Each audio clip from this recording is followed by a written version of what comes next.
Hello viewers, welcome back to Zakanya TV. Today I'm with video of Dr. Zakir Naik, where a brother, a student, asking a question about religion sects. That there are various religions, and in the religion there are various sects in it, and some of them are contradicting to each other. So, what's the best solution for that, and how can he overcome that issue in order to enjoy his religious practice? He make an example of Christianity. So let's watch the video together and we'll later contribute about it. My name is Chong Nin. I'm a student from IUKL. So I have two questions actually, but I'll ask the second one if the organizer permits later. So my first question is, okay, just now in your talk earlier, you were talking about brotherhood unity.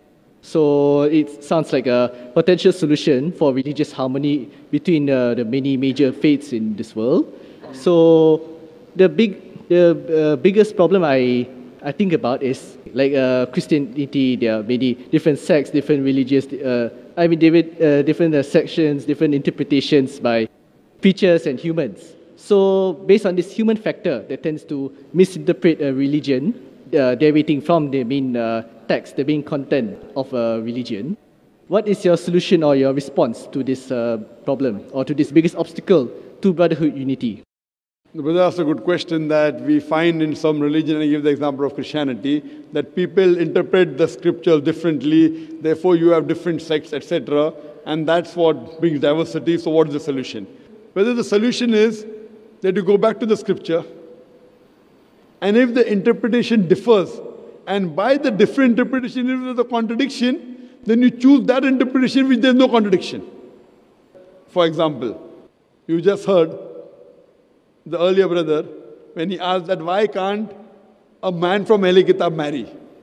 And everyone agrees that you can marry from women from Ahle Kitab. So I gave my reasoning that if I believe that you can marry any Ahle Kitab, Mary, Sheila, so there will be a contradiction in the Quran. Because one verse of the Quran says you cannot marry a mushrika. And people who worship Jesus Christ, peace be upon him, are doing shirk. That's what the Quran says. So I come up with an answer in which there is no contradiction.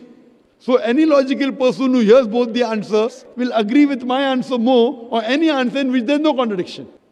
Same with the earlier person who says, I believe Jesus is Son of God. So if you believe Jesus, peace be upon him, is Son of God, Adam was Son of God, Ephraim is Son of God, Israel is Son of God. Do you give the same status as Jesus? He said no. So people say something but they don't mean it. So when there's a difference in interpretation, I say then why do you give so much respect to Jesus and not to the other prophets?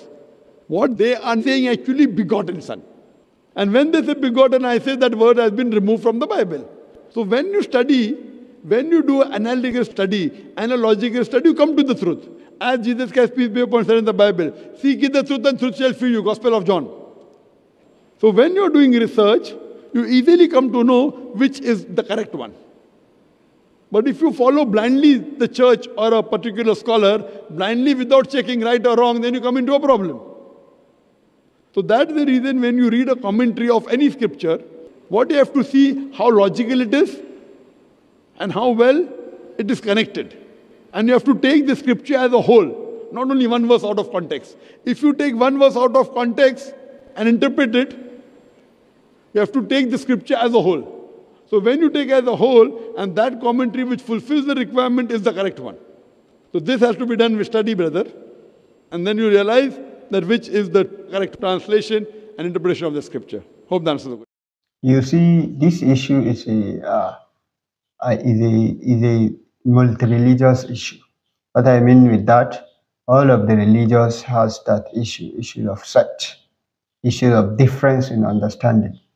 But just as the Dr. Zakir Naik said, you have to make your own analysis and find the truth on it. Anyone that did not contradict, then you can follow it.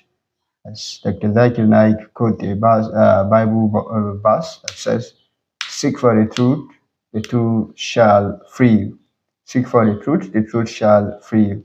So even in the Quran, according to Quran, Allah subhanahu wa ta'ala said, وَأَطِيعُوا اللَّهَ وَرَسُولَهُ وَلَا تَنَازَعُوا فَتَفْشَلُوا وَتَذْهَبَ رِيحُكُمْ وَاصْبِرُوا. That O you believers, follow Allah, obey Allah and His Messenger. وَلَا تَنَازَعُوا. You should not argue within yourself. وَتَفْشَلُوا. If not, you have a failure. وَتَذْهَبَ رِيحُكُمْ, and your power will gone. وَاصْبِرُوا. You should be patient. In Allah مَعَ الصَّابِرِينَ. Allah is definitely together with patient doers. So, uniting, following the scripture correctly, not without any mixture. If you are a Muslim, follow the Quran and the Sunnah of Prophet Muhammad sallallahu alaihi wasallam only. If you are a Christian, follow the authentic scripture, authentic Bible, the Old Testament. Don't follow church teachers, then you shall succeed. Here we come to the end of this video, and I hope you enjoy it. Don't forget to subscribe our channel Zakanya TV, like the video and share it for the rest of the people to benefit. From here I can see till we meet in the next video. Thank you.